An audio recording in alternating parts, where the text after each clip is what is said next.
Tere õhtust kõikidele saali jalgpallisõpradele.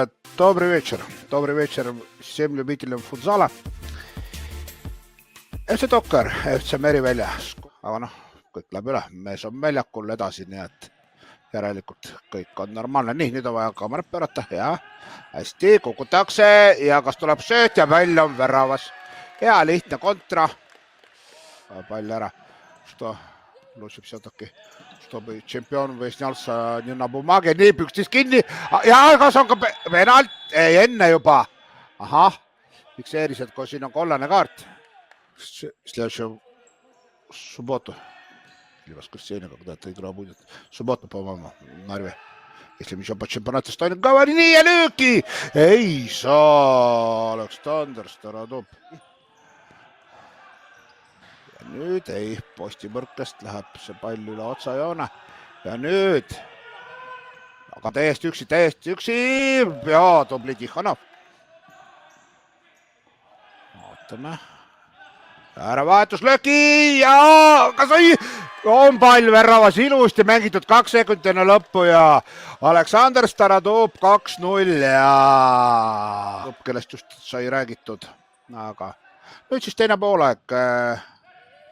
Ja nüüd kas tuleb tagasi? Tuleb 27 sekundit. Ei löö, ise lüüakse sulle. Tallinn Shipper võttis 8-1 FC Slood ja FC Star Media võttis 4-2 otse kompaniid. Ja kui Dokker selle kohtumise peaks võitma, ja kas siit tuleb penalti? Tundub, et tuleb, aga ma arvan, et see vaadatakse moment veel üle. Ja üles lati alla 3-1. Näitab, et tulge minu poole. Nii õhust ja ei saa. Nii aktiivselt nüüd peale ja kas tuleb tühja väravasse? Tuleb ja karistatakse ära see avantüür Kane 3-2 takstada. Löök, aga seal oli Wunder valmis sellele Kolossovi löögile vahele tulema. Sinna posti peale mängitakse uuesti.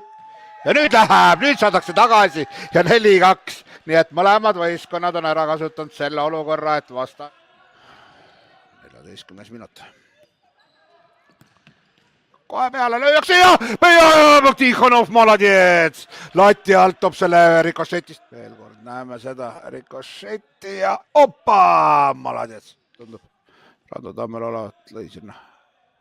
Vastase selga korvpalli saab niimoodi mängida, et vastase seljale pihta ja siis lähed viskad korvi, et kui sa auti mängid, nii lööki ja pall on väravas, ilus löök ja seekord ka Tihhanov. 27 sekundit. Tihhanov kas hakkab ka otsima pikka ja paneb. Sealt võetakse pall vahelt ära ja keskele söötele ja Lati käib see. Lati. Esimese poole 2-0 ja kogu kohtumise 4-3 võidab FC Dokker ja tõuseb turniiri tabelis 28 punktiga otse kompaniiga jagamas 2.3. kohta. Merivälja jätkab 16 punkti